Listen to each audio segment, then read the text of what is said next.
পটুয়াখালীর কলাপাড়ায় শতাধিক গরিবের মাঝে কোরবানির গোশত এবং পোশাক বিতরণ করা হয়েছে।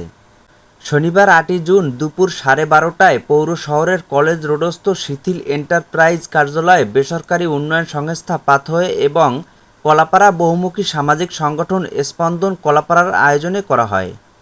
এ সময় প্রত্যেক অসহায় মানুষকে ১ কেজি কোরবানির গোশত এবং একটি চাদর বিতরণ করা হয়।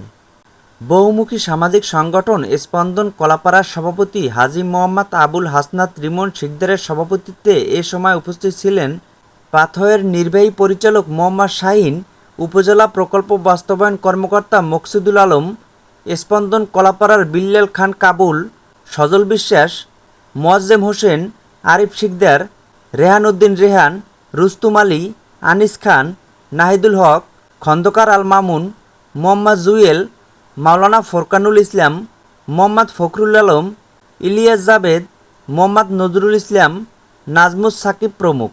বিতরণ কার্যক্রম শেষে পাথওয়ের নির্বাহী পরিচালক মোহাম্মদ শাহীনের রোগ মুক্তির কামনা এবং স্পন্দন কলাপাড়ার উন্নতি কামনা করে দোয়া মিলাদ পরিচালনা করেন মাওলানা ফোরকানুল ইসলাম।